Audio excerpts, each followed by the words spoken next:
श्रीगणेशाय नमः। अथ श्री स्वधा स्तोत्रम्। ब्रह्मोवाच स्वधोच्चारणमात्रेण तीर्थस्नायी भवेन्नरः मुच्यते सर्वपापेभ्यो वाजपेयफलं लभेत्। स्वधा स्वधा स्वधेत्येवं यदि वारत्रयं स्मरेत् श्राद्धस्य फलमाप्नोति कालतर्पणयोस्तथा। श्राद्धकाले स्वधास्तोत्रं यः शृणोति समाहितः लभेत् श्राद्धशतानां च पुण्यमेव न संशयः। स्वधा स्वधा स्वधेत्येवं त्रिसन्ध्यं यः पठेन्नरः प्रियां विनीतां स लभेत् साध्वीं पुत्रं गुणान्वितं। पितॄणां प्राणतुल्या त्वं द्विजजीवनरूपिणी श्राद्धाधिष्ठात्री देवी च श्राद्धादीनां फलप्रदा।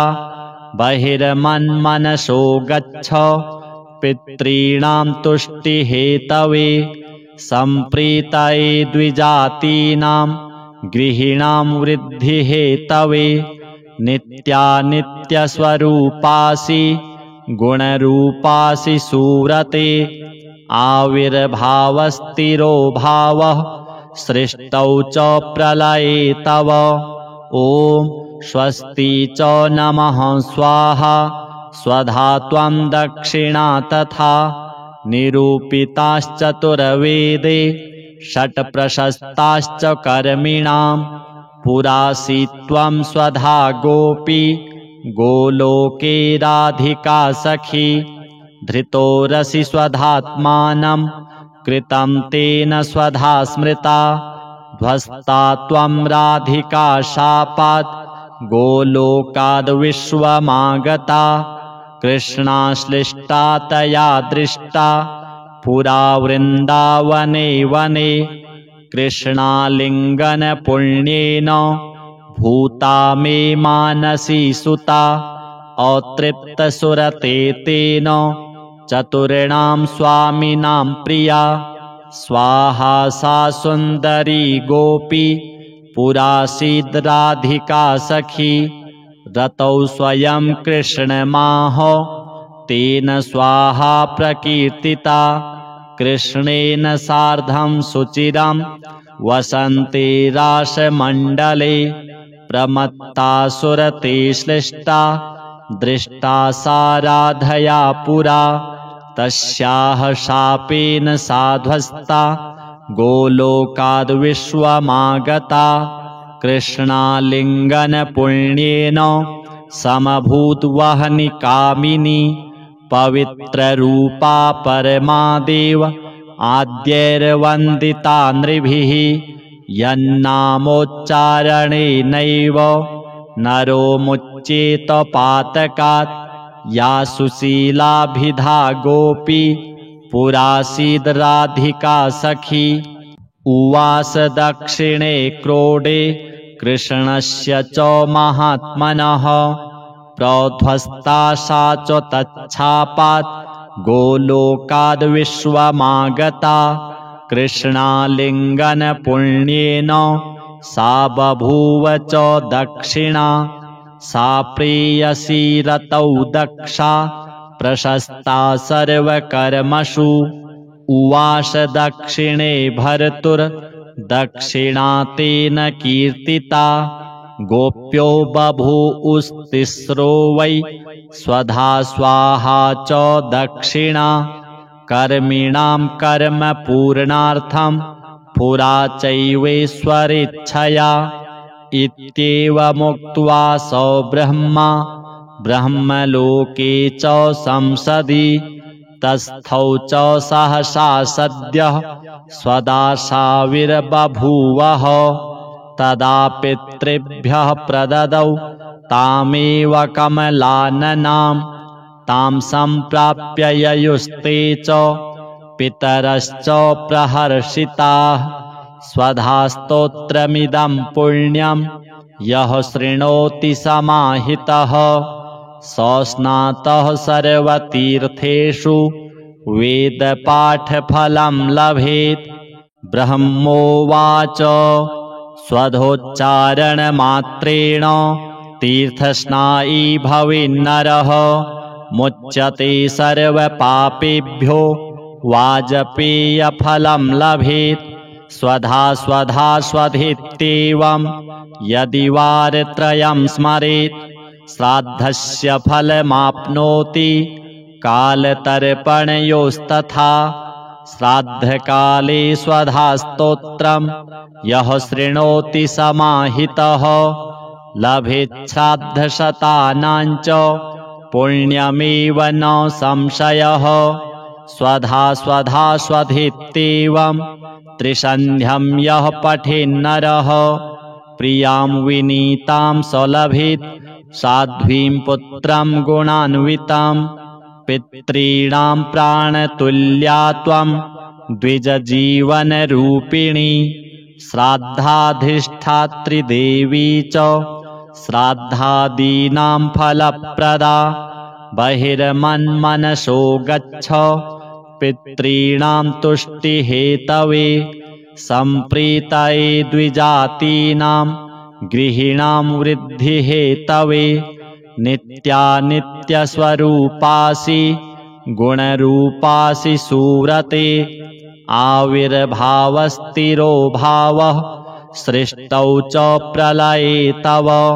ॐ स्वस्ति च नमः स्वाहा स्वधा त्वं दक्षिणा तथा निरूपिताश्चतुर्वेदे षट्प्रशस्ताश्च कर्मिणां। पुरासि त्वं स्वधा गोपी गोलोके राधिका सखी धृतोरसि स्वधात्मानं कृतं तेन स्वधा स्मृता।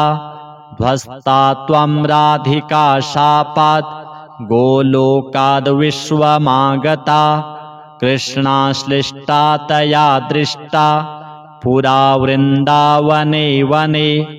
कृष्णालिङ्गनपुण्येन भूता मे मानसी सुता अतृप्तसुरते तेन चतुर्णां स्वामिनां प्रिया। स्वाहा सा सुन्दरी गोपी पुरासीद् राधिका सखी रतौ स्वयं कृष्णमाह तेन स्वाहा प्रकीर्तिता। कृष्णेन सार्धं सुचिरं वसन्ते रासमण्डले प्रमत्ता सुरते श्लिष्टा दृष्टा सा राधया पुरा। तस्याः शापेन साध्वस्ता गोलोकाद् विश्वमागता कृष्णालिङ्गनपुण्येन समभूद्वहनि कामिनी। पवित्ररूपा परमादेव आद्यैर्वन्दिता नृभिः यन्नामोच्चारणेनैव नरो मुच्येत पातकात्। या सुशीलाभिधा गोपी पुरासीद् राधिका सखी उवास दक्षिणे क्रोडे कृष्णस्य च महात्मनः। प्रध्वस्ता सा च तच्छापात् गोलोकाद् विश्वमागता कृष्णालिङ्गनपुण्येन सा बभूव च दक्षिणा। सा प्रेयसी रतौ दक्षा प्रशस्ता सर्वकर्मसु। उवास दक्षिणे भर्तुर्दक्षिणा तेन कीर्तिता। गोप्यो बभूवुस्तिस्रो वै स्वधा स्वाहा च दक्षिणा। कर्मिणां कर्मपूर्णार्थं पुरा चैवेश्वरेच्छया। इत्येवमुक्त्वा स ब्रह्मा ब्रह्मलोके च संसदि तस्थौ च सहसा सद्यः स्वदाशाविर्बभूवः। तदा पितृभ्यः प्रददौ तामेव कमलाननां। तां सम्प्राप्य ययुस्ते च पितरश्च प्रहर्षिताः। स्वधास्तोत्रमिदं पुण्यं यः शृणोति समाहितः स स्नातः सर्वतीर्थेषु वेदपाठफलं लभेत्। ब्रह्मोवाच स्वधोच्चारणमात्रेण तीर्थस्नायी भवेन्नरः मुच्यते सर्वपापेभ्यो वाजपेयफलं लभेत्। स्वधा स्वधा स्वधेत्येवं यदि वारत्रयं स्मरेत् श्राद्धस्य फलमाप्नोति कालतर्पणयोस्तथा। श्राद्धकाले स्वधास्तोत्रं यः शृणोति समाहितः लभेत् श्राद्धशतानां च पुण्यमेव न संशयः। स्वधा स्वधा स्वधेत्येवं त्रिसन्ध्यं यः पठेन्नरः प्रियां विनीतां स लभेत् साध्वीं पुत्रं गुणान्वितं। पितॄणां प्राणतुल्या त्वं द्विजजीवनरूपिणी श्राद्धाधिष्ठात्री देवी च श्राद्धादीनां फलप्रदा। बहिर्मन्मनसो गच्छ पितॄणां तुष्टिहेतवे सम्प्रीतये द्विजातीनां गृहीणां वृद्धिहेतवे। नित्यानित्यस्वरूपासि गुणरूपासि सुव्रते आविर्भावस्थिरो भावः सृष्टौ च प्रलये तव। ॐ स्वस्ति च नमः स्वाहा स्वधा त्वं दक्षिणा तथा निरूपिताश्चतुर्वेदे षट् प्रशस्ताश्च कर्मिणां। पुरासि त्वं स्वधा गोपी गोलोके राधिका सखी धृतोरसि स्वधात्मानं कृतं तेन स्वधा स्मृता। ध्वस्ता त्वं राधिका शापात् गोलोकाद् विश्वमागता कृष्णाश्लिष्टा तया दृष्टा पुरा वृन्दावने वने। कृष्णालिङ्गनपुण्येन भूता मे मानसी सुता अतृप्तसुरते तेन चतुर्णां स्वामिनां प्रिया। स्वाहा सा सुन्दरी गोपी पुरासीद्राधिका सखी रतौ स्वयं कृष्णमाह तेन स्वाहा प्रकीर्तिता। कृष्णेन सार्धं सुचिरं वसन्ते रासमण्डले प्रमत्तासुरते श्लिष्टा दृष्टा सा राधया पुरा। तस्याः शापेन साध्वस्ता गोलोकाद् विश्वमागता कृष्णालिङ्गनपुण्येन समभूद्वहनिकामिनी। पवित्ररूपा परमादेव आद्यैर्वन्दिता नृभिः यन्नामोच्चारणेनैव नरो मुच्येत पातकात्। या सुशीलाभिधा गोपी पुरासीद्राधिका सखी उवास दक्षिणे क्रोडे कृष्णस्य च महात्मनः। प्रोध्वस्ता सा च तच्छापात् गोलोकाद् विश्वमागता कृष्णालिङ्गनपुण्येन सा बभूव च दक्षिणा। सा प्रेयसी रतौ दक्षा प्रशस्ता सर्वकर्मसु। उवास दक्षिणे भर्तुर्दक्षिणा तेन कीर्तिता। गोप्यो बभूवुस्तिस्रो वै स्वधा स्वाहा च दक्षिणा। कर्मिणां कर्मपूर्णार्थं पुरा चैवेश्वरेच्छया। इत्येवमुक्त्वा स ब्रह्मा ब्रह्मलोके च संसदि तस्थौ च सहसा सद्यः स्वदाशाविर्बभूवः। तदा पितृभ्यः प्रददौ तामेव कमलाननां। तां सम्प्राप्य ययुस्ते च पितरश्च प्रहर्षिताः। स्वधास्तोत्रमिदं पुण्यं यः शृणोति समाहितः स स्नातः सर्वतीर्थेषु वेदपाठफलं लभेत्। ब्रह्मोवाच स्वधोच्चारणमात्रेण तीर्थस्नायी भवेन्नरः मुच्यते सर्वपापेभ्यो वाजपेयफलं लभेत्। स्वधा स्वधा स्वधेत्येवं यदि वारत्रयं स्मरेत् श्राद्धस्य फलमाप्नोति कालतर्पणयोस्तथा। श्राद्धकाले स्वधास्तोत्रं यः शृणोति समाहितः लभेत् श्राद्धशतानां च पुण्यमेव न संशयः। स्वधा स्वधा स्वधेत्येवं त्रिसन्ध्यं यः पठेन्नरः प्रियां विनीतां स लभेत् साध्वीं पुत्रं गुणान्वितां।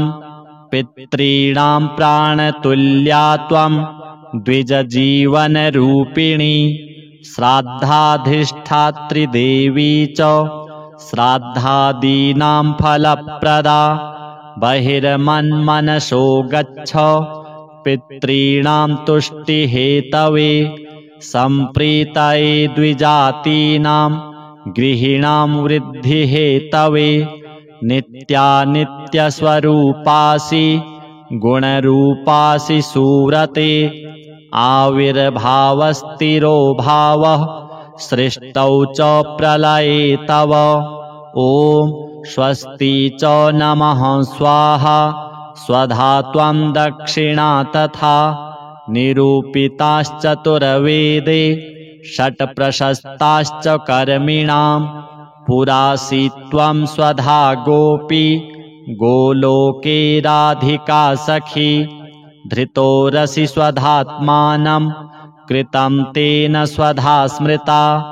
ध्वस्ता त्वं राधिका शापात् गोलोकाद् विश्वमागता कृष्णाश्लिष्टा तया दृष्टा पुरा वृन्दावने वने।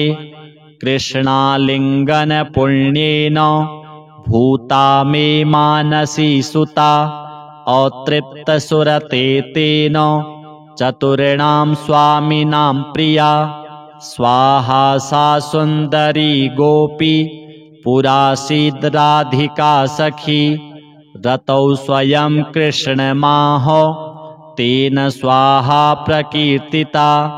कृष्णेन सार्धं सुचिरं वसन्ते रासमण्डले प्रमत्तासुरते श्लिष्टा दृष्टा सा राधया पुरा। तस्याः शापेन साध्वस्ता गोलोकाद् विश्वमागता कृष्णालिङ्गनपुण्येन समभूद्वहनि कामिनी। पवित्ररूपा परमादेव आद्यैर्वन्दिता नृभिः यन्नामोच्चारणेनैव नरो मुच्येत पातकात्। या सुशीलाभिधा गोपी पुरासीद् राधिका सखी उवास दक्षिणे क्रोडे कृष्णस्य च महात्मनः। प्रोध्वस्ता सा च तच्छापात् गोलोकाद् विश्वमागता कृष्णालिङ्गनपुण्येन सा बभूव च दक्षिणा। सा प्रेयसी रतौ दक्षा प्रशस्ता सर्वकर्मसु। उवास दक्षिणे भर्तुर्दक्षिणा तेन कीर्तिता।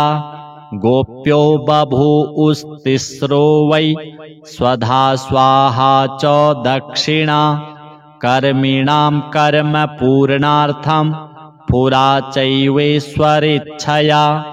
इत्येवमुक्त्वा स ब्रह्मा ब्रह्मलोके च संसदि तस्थौ च सहसा सद्यः स्वदाशाविर्बभूवः। तदा पितृभ्यः प्रददौ तामेव कमलाननां तां सम्प्राप्य ययुस्ते च पितरश्च प्रहर्षिताः। स्वधास्तोत्रमिदं पुण्यं यः शृणोति समाहितः स स्नातः सर्वतीर्थेषु वेदपाठफलं लभेत्। ब्रह्मोवाच स्वधोच्चारणमात्रेण तीर्थस्नायी भवेन्नरः मुच्यते सर्वपापेभ्यो वाजपेयफलं लभेत्। स्वधा स्वधा स्वधेत्येवं यदि वारत्रयं स्मरेत् श्राद्धस्य फलमाप्नोति कालतर्पणयोस्तथा।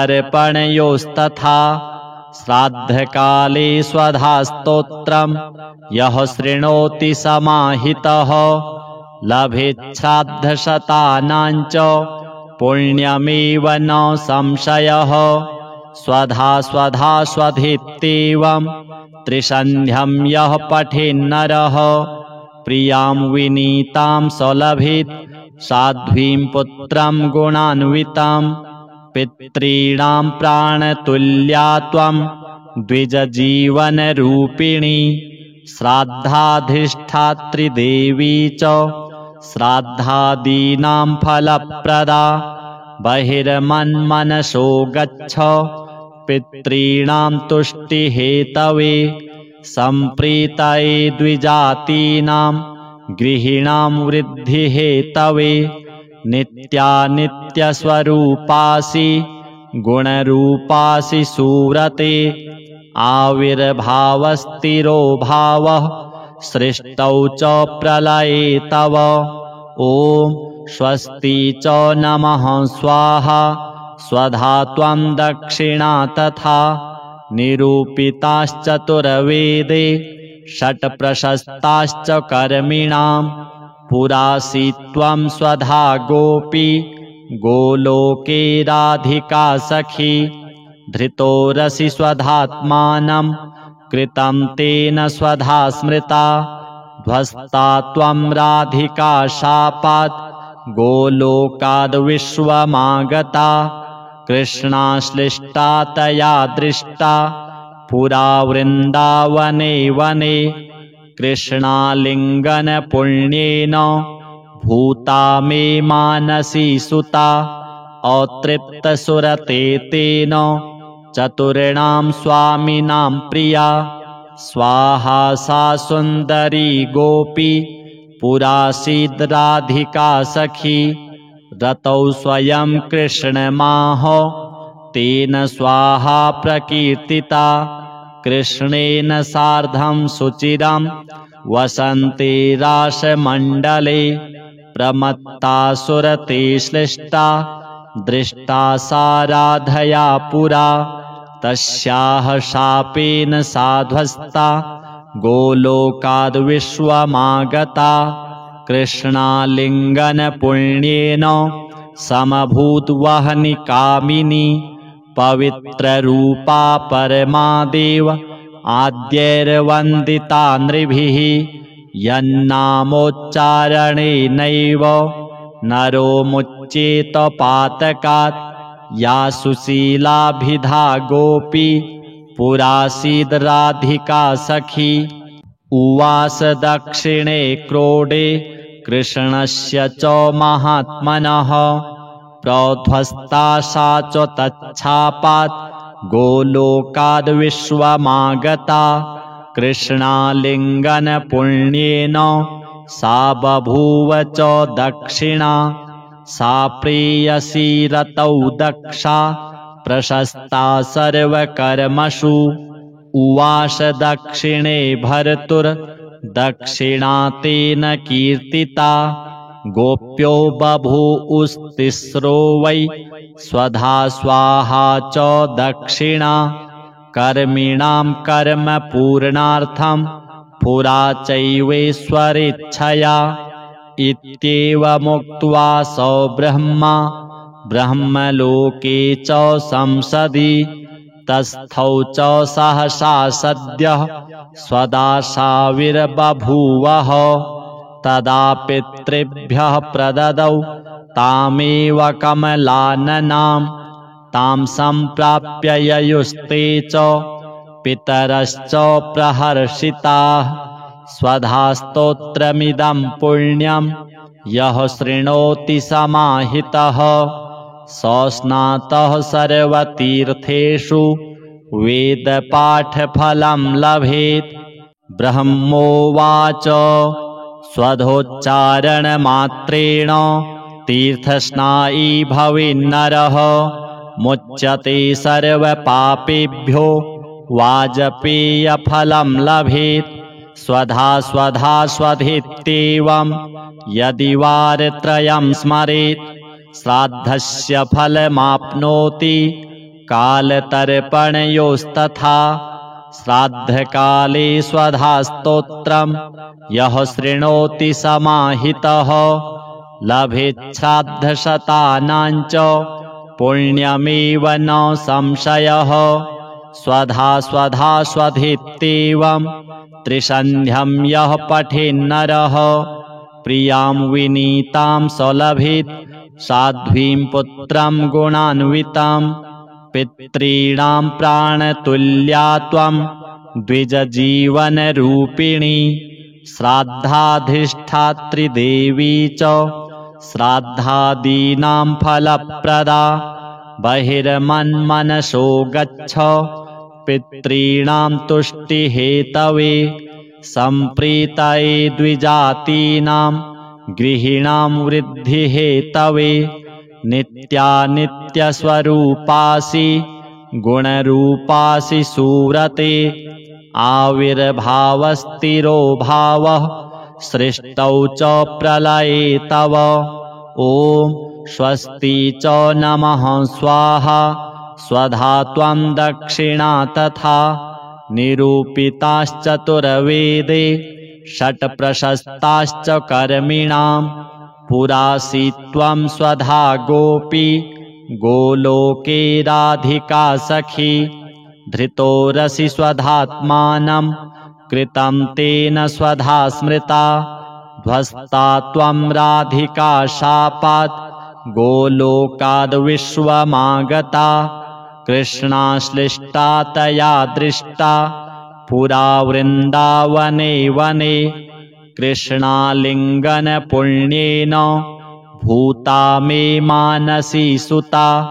अतृप्तसुरते तेन चतुर्णां स्वामिनां प्रिया। स्वाहा सा सुन्दरी गोपी पुरासीद् राधिका सखी। रतौ स्वयं कृष्णमाह तेन स्वाहा प्रकीर्तिता। कृष्णेन सार्धं सुचिरं वसन्ते रासमण्डले।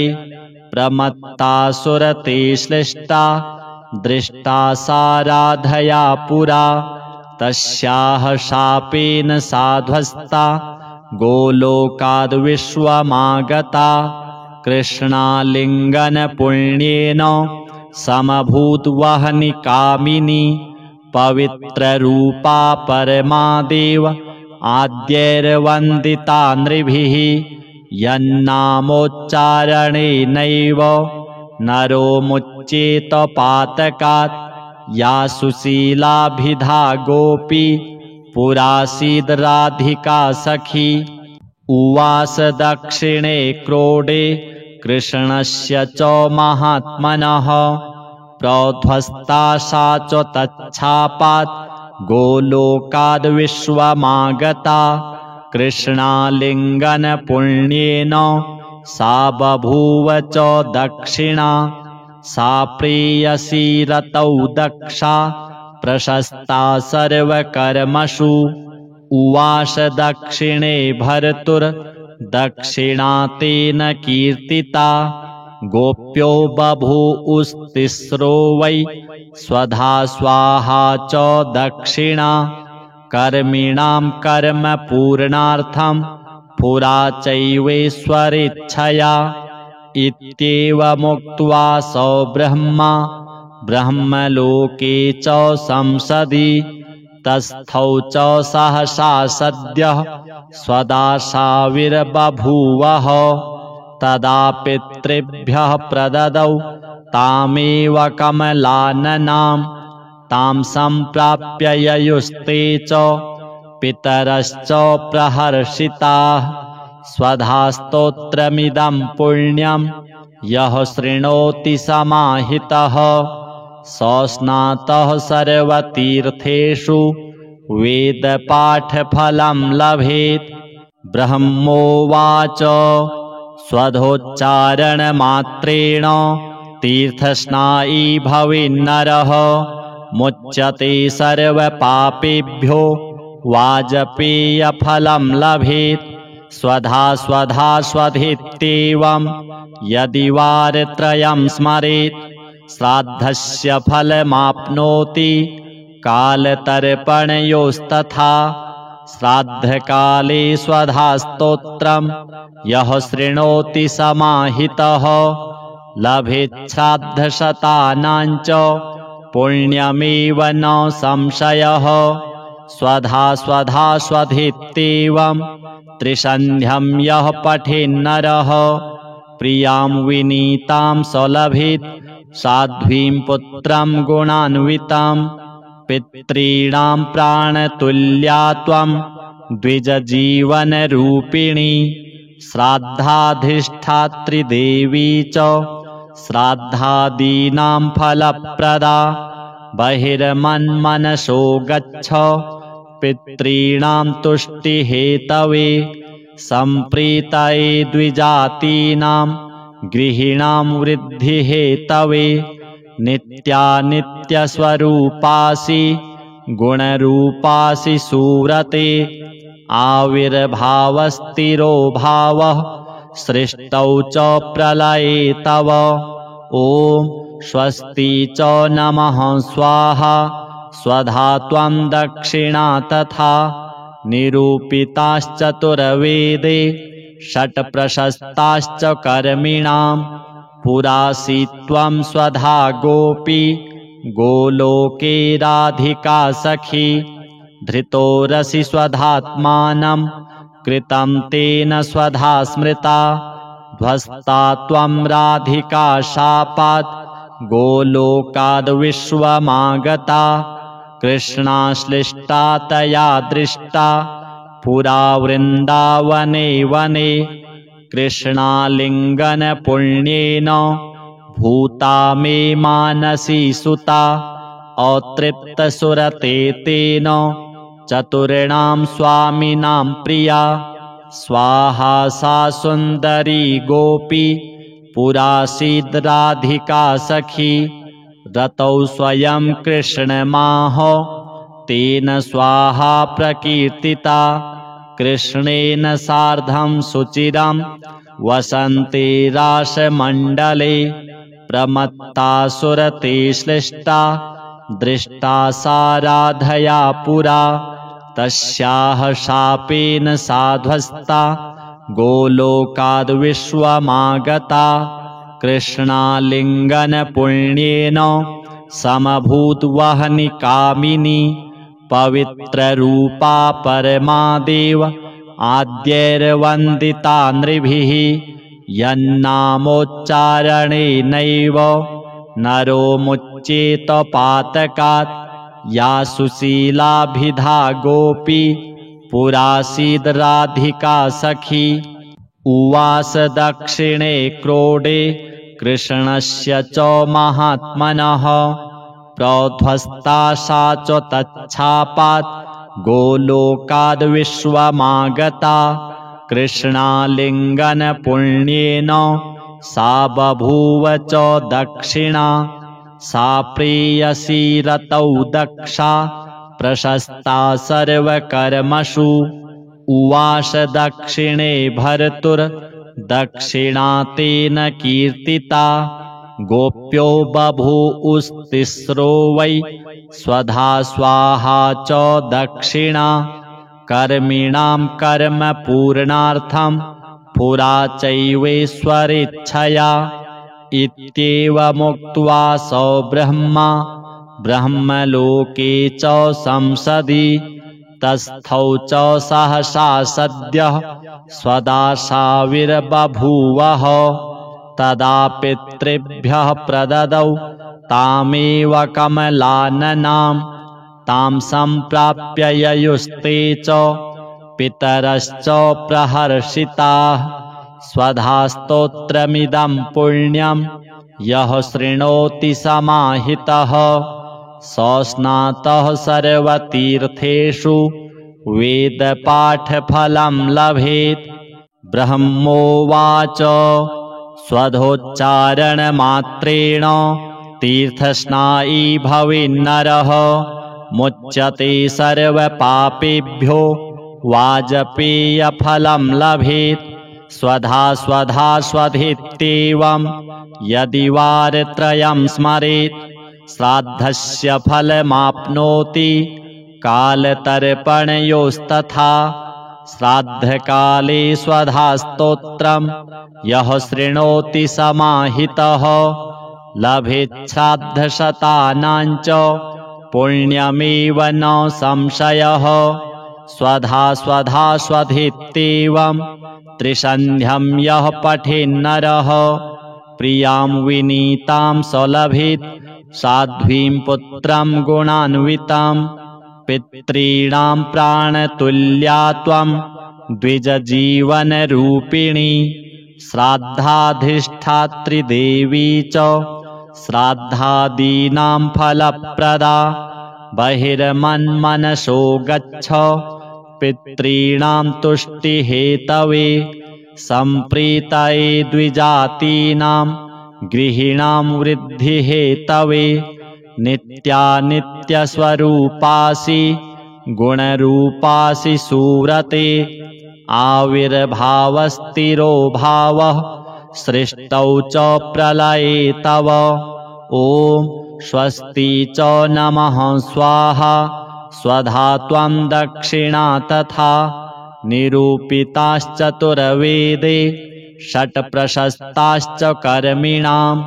पुरासि त्वं स्वधा गोपी गोलोके राधिका सखी धृतोरसि स्वधात्मानं कृतं तेन स्वधा स्मृता। ध्वस्ता त्वं राधिका शापात् गोलोकाद् विश्वमागता कृष्णाश्लिष्टा तया दृष्टा पुरा वृन्दावने वने। कृष्णालिङ्गनपुण्येन भूता मे मानसी सुता अतृप्तसुरते तेन चतुर्णां स्वामिनां प्रिया। स्वाहा सा सुन्दरी गोपी पुरासीद् राधिका सखी रतौ स्वयं कृष्णमाह तेन स्वाहा प्रकीर्तिता।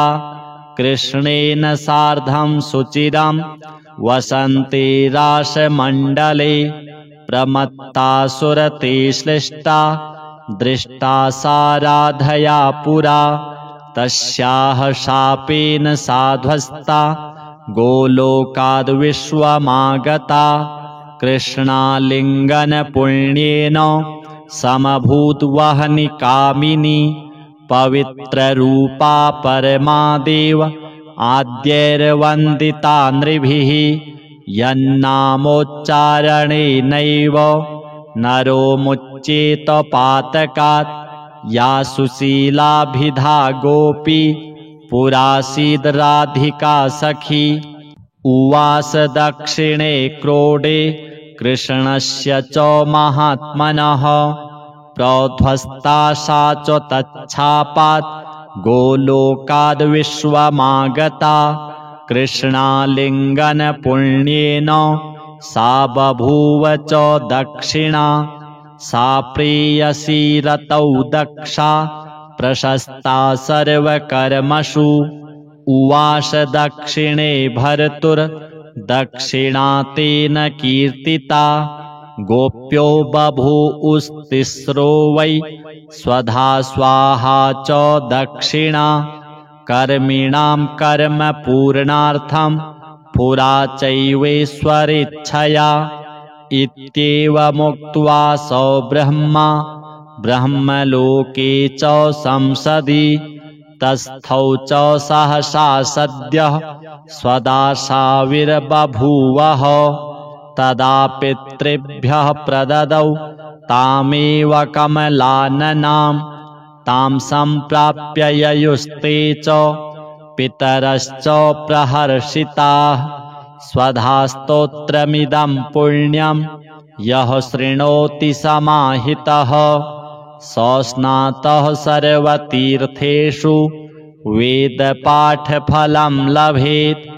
ब्रह्मोवाच स्वधोच्चारणमात्रेण तीर्थस्नायी भवेन्नरः मुच्यते सर्वपापेभ्यो वाजपेयफलं लभेत्। स्वधा स्वधा स्वधेत्येवं यदि वारत्रयं स्मरेत् श्राद्धस्य फलमाप्नोति कालतर्पणयोस्तथा।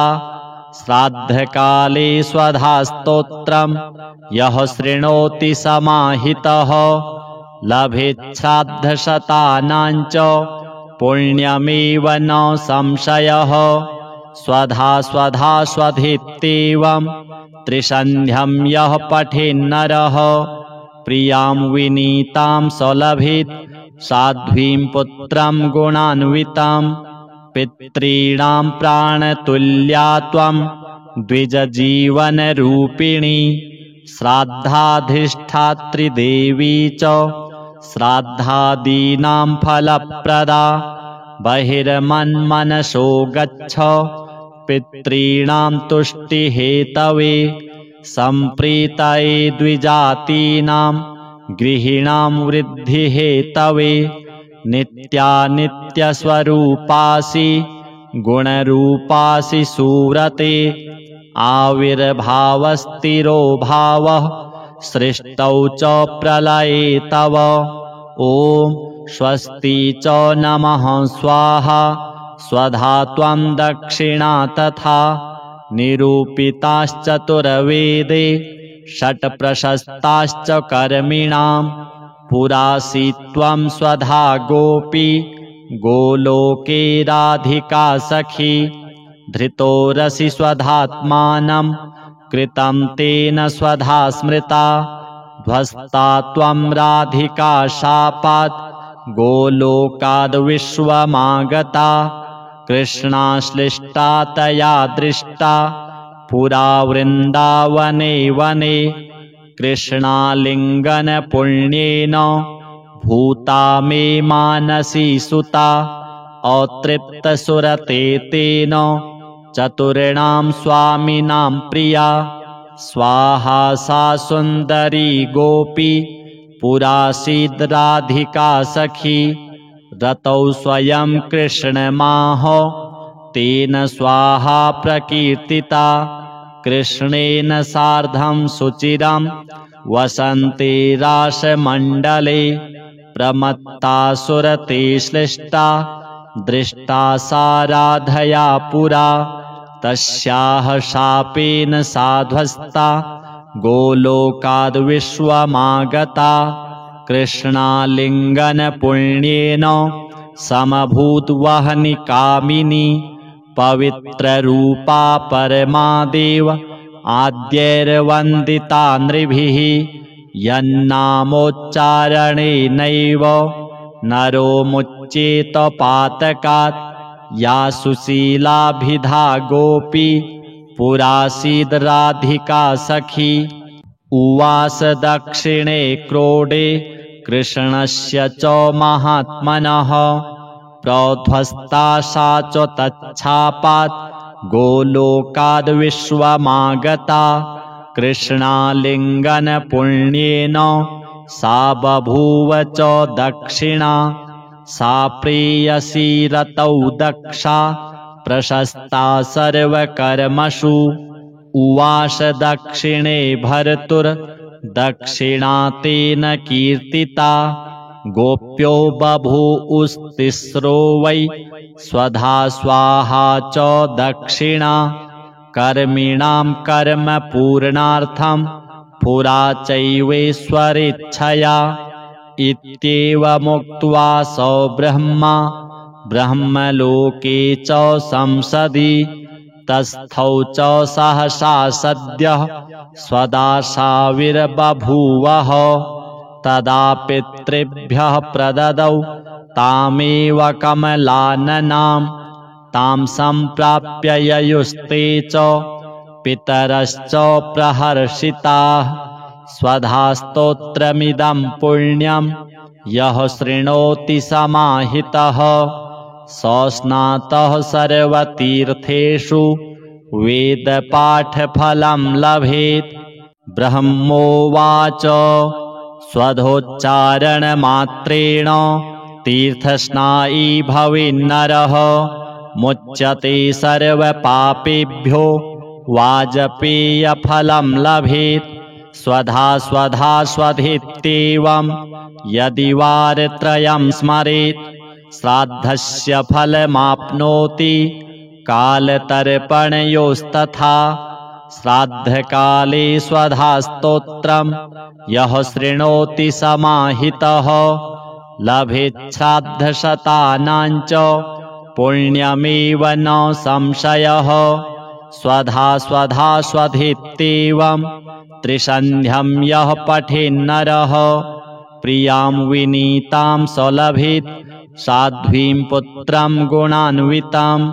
पितॄणां प्राणतुल्या त्वं द्विजजीवनरूपिणी श्राद्धाधिष्ठात्री देवी च श्राद्धादीनां फलप्रदा। बहिर्मन्मनसो गच्छ पितॄणां तुष्टिहेतवे सम्प्रीतये द्विजातीनां गृहीणां वृद्धिहेतवे। नित्यानित्यस्वरूपासि गुणरूपासि सुव्रते आविर्भावस्थिरो भावः सृष्टौ च प्रलये तव।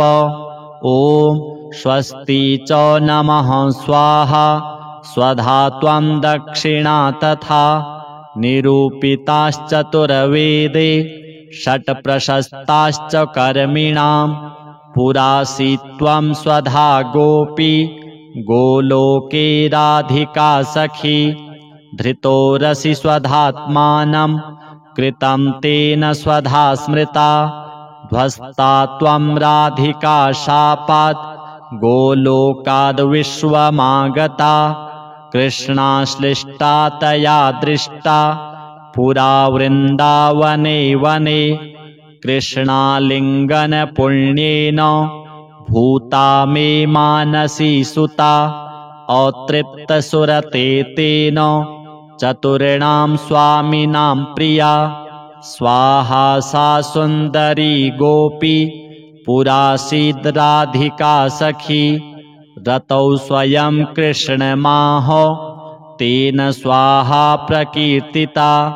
कृष्णेन सार्धं सुचिरं वसन्ते रासमण्डले प्रमत्ता सुरते श्लिष्टा दृष्टा सा राधया पुरा। तस्याः शापेन साध्वस्ता गोलोकाद् विश्वमागता कृष्णालिङ्गनपुण्येन समभूद्वहनि कामिनी। पवित्ररूपा परमादेव आद्यैर्वन्दिता नृभिः यन्नामोच्चारणेनैव नरो मुच्येत पातकात्। या सुशीलाभिधा गोपी पुरासीद् राधिका सखी। उवास दक्षिणे क्रोडे कृष्णस्य च महात्मनः प्रध्वस्ता सा च तच्छापात् गोलोकाद् विश्वमागता कृष्णालिङ्गनपुण्येन सा बभूव च दक्षिणा। सा प्रेयसी रतौ दक्षा प्रशस्ता सर्वकर्मसु। उवास दक्षिणे भर्तुर्दक्षिणा तेन कीर्तिता। गोप्यो बभूवुस्तिस्रो वै स्वधा स्वाहा च दक्षिणा। कर्मिणां कर्म पूर्णार्थं पुरा चैवेश्वरेच्छया इत्येवमुक्त्वा स ब्रह्मा ब्रह्मलोके च संसदि तस्थौ च सहसा सद्यः स्वदाशाविर्बभूवः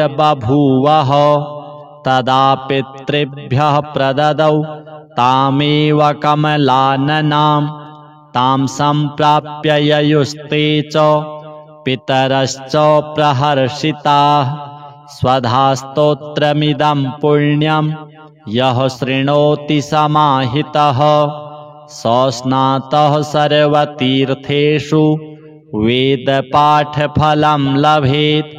ब्रह्मोवाच स्वधोच्चारणमात्रेण तीर्थस्नायी भवेन्नरः मुच्यते सर्वपापेभ्यो वाजपेयफलं लभेत्। स्वधा स्वधा स्वधेत्येवं यदि वारत्रयं स्मरेत् श्राद्धस्य फलमाप्नोति कालतर्पणयोस्तथा श्राद्धकाले स्वधा स्तोत्रं यः शृणोति समाहितः लभेत् श्राद्धशतानां च पुण्यमेव न संशयः। स्वधा स्वधा स्वधेत्येवं त्रिसन्ध्यं यः पठेन्नरः प्रियां विनीतां स लभेत् साध्वीं पुत्रं गुणान्वितां पितॄणां प्राणतुल्या त्वं द्विजजीवनरूपिणी श्राद्धाधिष्ठात्री देवी च श्राद्धादीनां फलप्रदा बहिर्मन्मनसो गच्छ पितॄणां तुष्टिहेतवे सम्प्रीतये द्विजातीनां गृहीणां वृद्धिहेतवे नित्यानित्यस्वरूपासि गुणरूपासि सुव्रते आविर्भावस्थिरो भावः सृष्टौ च प्रलये तव। ॐ स्वस्ति च नमः स्वाहा स्वधा त्वं दक्षिणा तथा निरूपिताश्चतुर्वेदे षट् प्रशस्ताश्च कर्मिणां पुरासि त्वं स्वधा गोपी गोलोके राधिका सखी धृतोरसि स्वधात्मानं कृतं तेन स्वधा स्मृता ध्वस्ता त्वं राधिका शापात् गोलोकाद् विश्वमागता कृष्णाश्लिष्टा तया दृष्टा पुरा वृन्दावने वने कृष्णालिङ्गनपुण्येन भूता मे मानसी सुता अतृप्तसुरते तेन चतुर्णां स्वामिनां प्रिया स्वाहा सा सुन्दरी गोपी पुरासीद् राधिका सखी रतौ स्वयं कृष्णमाह तेन स्वाहा प्रकीर्तिता कृष्णेन सार्धं सुचिरं वसन्ते रासमण्डले प्रमत्ता सुरते श्लिष्टा दृष्टा सा राधया पुरा तस्याः शापेन साध्वस्ता गोलोकाद् विश्वमागता कृष्णालिङ्गनपुण्येन समभूद्वहनि कामिनी पवित्ररूपा परमादेव आद्यैर्वन्दिता नृभिः यन्नामोच्चारणेनैव नरो मुच्येत पातकात् या सुशीलाभिधा गोपी पुरासीद् राधिका सखी उवास दक्षिणे क्रोडे कृष्णस्य च महात्मनः प्रध्वस्ता सा च तच्छापात् गोलोकाद् विश्वमागता कृष्णालिङ्गनपुण्येन सा बभूव च दक्षिणा सा प्रेयसी रतौ दक्षा प्रशस्ता सर्वकर्मसु उवास दक्षिणे भर्तुर्दक्षिणा तेन कीर्तिता गोप्यो बभूवुस्तिस्रो वै स्वधा स्वाहा च दक्षिणा कर्मिणां कर्म पूर्णार्थं पुरा चैवेश्वरेच्छया इत्येवमुक्त्वा स ब्रह्मा ब्रह्मलोके च संसदि तस्थौ च सहसा सद्यः स्वदासाविर्बभूवः तदा पितृभ्यः प्रददौ तामेव कमलाननां तां सम्प्राप्य ययुस्ते च पितरश्च प्रहर्षिताः स्वधास्तोत्रमिदं पुण्यं यः शृणोति समाहितः स स्नातः सर्वतीर्थेषु वेदपाठफलं लभेत्